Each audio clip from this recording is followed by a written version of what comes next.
మీరు లోకల్ స్టేషన్లో చెప్పి అన్ని చోట్ల వెతికారు. మేము డివిజన్ మొత్తం వెతికి చూశాం. ఇకపై ఈ కేసుని యాంటీ క్రాఫ్ట్ సెల్కి ట్రాన్స్ఫర్ మాత్రం చేయగలం. అదే మిస్టర్, మనుషుల్ని ఎత్తుకుపోయే కేసు. ఇది సిబిసిఐడి స్పెషల్ యూనిట్. బయట నుంచి ఇక్కడికొచ్చి వ్యాపారం చేసే అమ్మాయిలను మాత్రం మేము రికవర్ చేయగలం. ఇక్కడి నుంచి బయట దేశానికో బయట రాష్ట్రాలకో కిడ్నాప్ చేసి తీసుకెళ్లి వ్యాపారం చేసే అమ్మాయిలు యాంటీ క్రాఫ్ట్ సెల్ డీల్ చేయాలి. కనిపించకుండా పోయి 14 గంటలైంది. లోకల్ పోలీస్ స్టేషన్కి వెళ్తే ఇక్కడికి వెళ్ళమన్నారు, ఇక్కడికి వస్తే ఇంకెక్కడికి వెళ్ళమంటున్నారు. నేను ఇంకెక్కడికి వెళ్ళను. తను వెంటనే నాకు కావాలి సార్. ఊరికి అరవద్దు మిస్టర్. నువ్వు ఎవిడెన్స్ తో వచ్చావు కాబట్టే మేము యాక్షన్ తీసుకోవాల్సి వచ్చింది. ఎవిడెన్స్ లేకుండా ఎన్ని కేసులు మూలపడ్డాయో నీకేమైనా తెలుసా? నువ్వు చూసి వచ్చావుగా, అక్కడ వ్యాపారం జరుగుతుందన్న సంగతి మాకు తెలుసు. వానాన్ని పట్టుకున్నామనుకో, వాళ్ళ అసిస్టెంట్ ఇంకోటి వ్యాపారం చేస్తాడు. ఎలాగైనా ఈ వ్యాపారం జరుగుతూనే ఉంటుంది. ఏంటి, మా కంట్రోల్లో మాత్రం ఉంటుంది. అందుకే మిమ్మల్ని అన్ని చోట్లకి పంపించి ఆ అమ్మాయి ఎక్కడ ఉందేమో అని చూపించాం. ఊరికి అరవద్దు. Dayakar, take him out. Yes sir. Vijay రా రా చెప్తాను సార్. అవుట్ అయితే విజయ్, నువ్వు దిగులు పడొద్దు. మనం కావాలంటే ఏటీసీలో చూద్దాం. అక్కడికి వెళితే మాత్రం 2 కాల్స్ చేస్తారు, 3 చోట్ల తీసుకెళ్తారు. 4 రోజుల తర్వాత రమ్మంటారు. అంతే కదా సార్. నీ కోపం నాకు అర్థమవుతుందయ్యా. అదే ఎస్సీ గారు చెప్పారు కదా, ఈ వ్యాపారం చేసేవాళ్ళు, దాని వెనుకున్న వాళ్ళంతా చాలా పెద్దవాళ్ళయ్యా.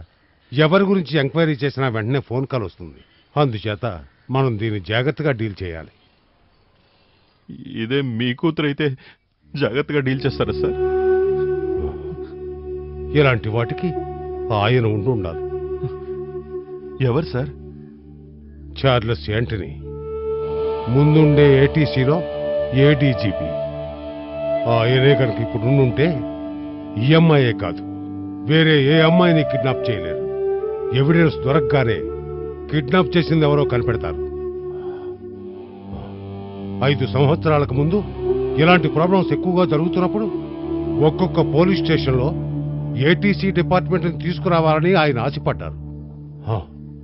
కానీ ఈరోజు ఆయన్ని కావాలనే ఇంట్లో కూర్చోబెట్టారు. ఆయనే కనుక డ్యూటీలో ఉండుంటే ఈ పాటికి ఆ అమ్మాయి నీ ముందు నిలబడి ఉండేది. ఇప్పుడు ఆయన ఎక్కడుంటారు సార్? ఆయన డిపార్ట్మెంట్ వదిలి వెళ్ళిపోయిన తర్వాత పోలీస్ డిపార్ట్మెంట్ అంటే నేను నచ్చడం లేదు. కావాలంటే ఆయన అడ్రస్ నీకు ఇస్తాను, నువ్వు వెళ్ళి కలు.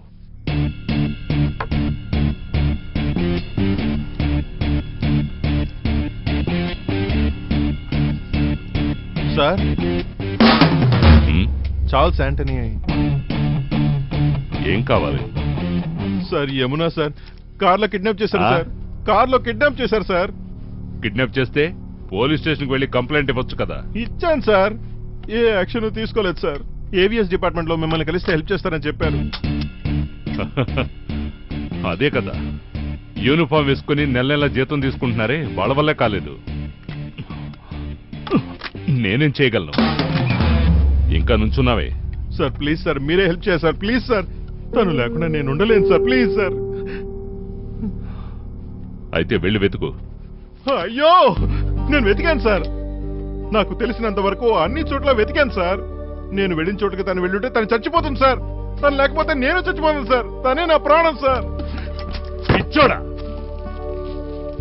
నీలాగే ఇంతకు ముందు ఒకడు వచ్చాడ్రా, నా ప్రాణాన్ని ఎత్తుకెళ్ళిపోయారు కాపాడండి అని. ఎత్తుకెళ్లిన వాడు ముంబైలో అమ్మేశాడు.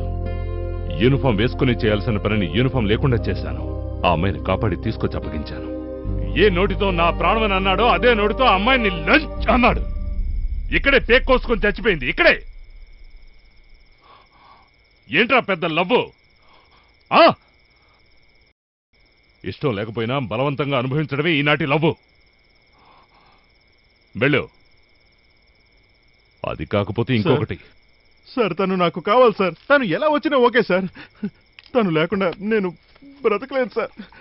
సార్ ఇది చూడండి సార్, చూడండి సార్, ప్లీజ్ సార్, ఒకసారి చూడండి సార్, ప్లీజ్ సార్.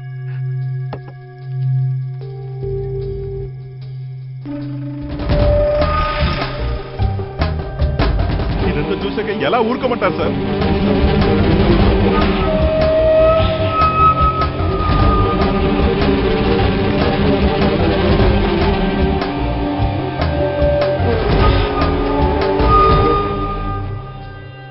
ఇది ఎన్ని గంటలకు దొరికింది? మధ్యాహ్నం 1 గంటకి సార్. తను ఎన్ని గంటలకు ఎత్తుకుపోయారు? తెల్లవారు 4 గంటలకి. ఆ? తెల్లవారు 4 గంటలకి సార్. పోలీసులు ఎవిడెన్స్ చూసి ఏమన్నారు? కేసు మాత్రం ట్రాన్స్ఫర్ చేశారు సార్. లోకలు, ఏవిఎస్, ఏటీసీ అని. యాక్షన్ ఏమీ తీసుకోలేదు సార్.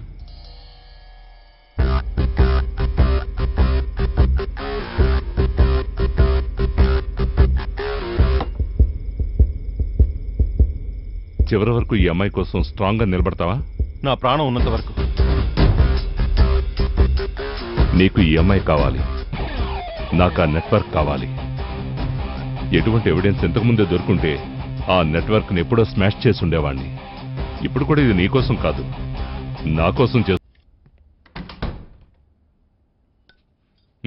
డ్రెస్ వేసుకొని రెడీ అవ్వు. పెళ్లికి రెడీ, నేను పెళ్లికి రెడీ. అమ్మాయి వస్తే చాలు నాకు పెళ్లి చేసుకుంటా.